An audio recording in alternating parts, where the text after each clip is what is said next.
Hi, I'm thankful for this opportunity to talk to you as my church family. We want to use this time of the virus, in isolation, to use it well. And how does God want us to learn good lessons through this? And so I want to share 3 different scriptures that are really things I hang on to and keep going back to. They strengthen and kind of keep my focus where it should be. And the first one is Psalm 60 verse 12, and I've been mulling it around for many months, and it's through God I can do valiantly. And I want to do valiantly. I've been a Christian since I was a little girl, and I want to be consistent, and I feel like I should know how to live with Christ in a right way after all this time. But so often I find I come short, and I run out of patience, or I do become anxious, or I'm just not kind. And then there's shame, even because I haven't done it well. But instead, I'm learning from that verse that's because I've been doing it on my own and my own strength and trying to do things well. But it's through God that I can do valiantly. And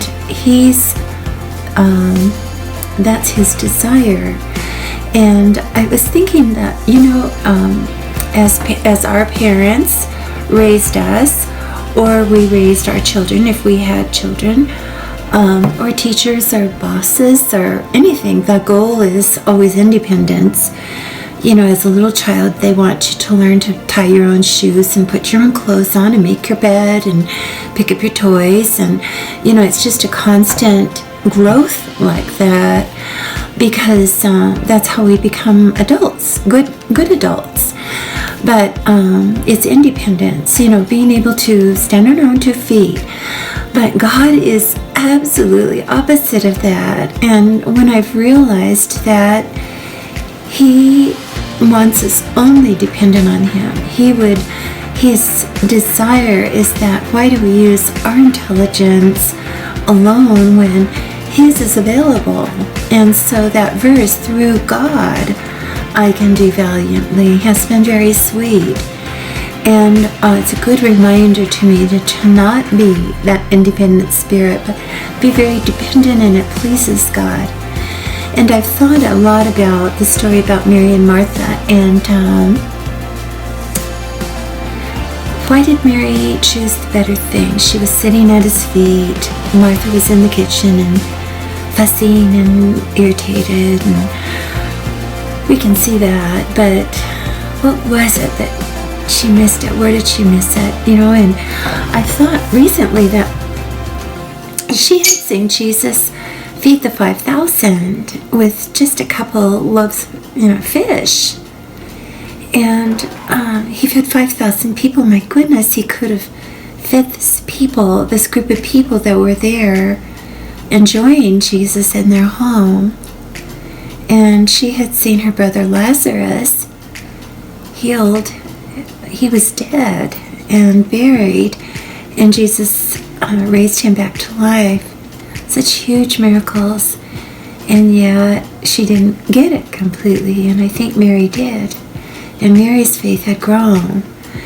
And Mary knew that through God she could do valiantly. So God could tell them when it was, maybe He wanted them to go work in the kitchen, but to wait until He gave the instructions, until it was His wisdom that was shining through. And so Mary had chosen the better thing, to sit at His feet. And that's what we need to do, is sit at His feet and wait, and ask for patience, and ask for these not to be anxious, and all these things through this whole crisis, if you want to say that. And why do we have faith? what do we base that on? How do we see the miracles, and how do we stand on those miracles that we see? And I think, first of all, it's really the awareness of who God is. And one verse that's been really sweet to me recently about that is Jeremiah 33:11b, and it says, give thanks to the Lord of hosts, for the Lord is good, for his steadfast love endures forever. And I picked out 4 key words in there, and it's good. It's descriptions of God. Good, steadfast, loves, endures. And that goodness is, he has our best interests at heart, always, always. Even now, through this time, he has our best interests at heart. And then steadfast, it's unmovable, unchanging. It doesn't matter what's happening in the world. He's not changed. Who he is has not changed in any degree. He already knows what's happening, and he's prepared for it. And then the third word is love, and we know that that's unconditional, and it's continual. We don't earn it. It's just there. And it's like the goodness. His love always wants the best for us. And then endures is the last word, and I love that because the verse says it's forever. He's always been the same. He's always will be the same. He's sure. And so everything around us can shake and make us anxious, but go back to that, hang on to those things. And another verse in 2 Corinthians 10:5 is take your thoughts captive. So when you start to get those anxious feelings, or you hear too much news, or you hear of somebody that's got the virus and you're concerned about them, it could be, some of us will get it. If that does come, we need to hold on to who God is and not get caught up in what's happening at the moment. And it does, when we take those thoughts captive, all of a sudden there's peace and there's trust, and that's what he wants for us. And these 2 verses, Psalm 60:12 and Jeremiah 33:11 are both a lot about maintaining us, but what are we supposed to do during this time? And Luke 6, the verse is right around verse 25, and the following verses, one of the big words in there is give. And we need to give away that hope that we have right now. And sometimes it may be giving some of our resources that we have to those that are in need. It may be sharing food or comfort, or we have a neighbor that he goes down the hill, so he stopped at the store for us, at a store that I can't get to anymore right now, and or shouldn't be, and yet he was willing to do that and went out of his way. And so we have opportunities to do for others, but the biggest thing that we can do for them is share our hope, and that can be through phone calls that we are getting or giving. It can be through texts, it can be through emails, it can be through a letter.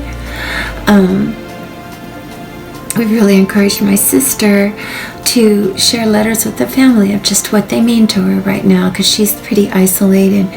But think of how you can really share Christ with them and share the hope through a verse that's meant a lot.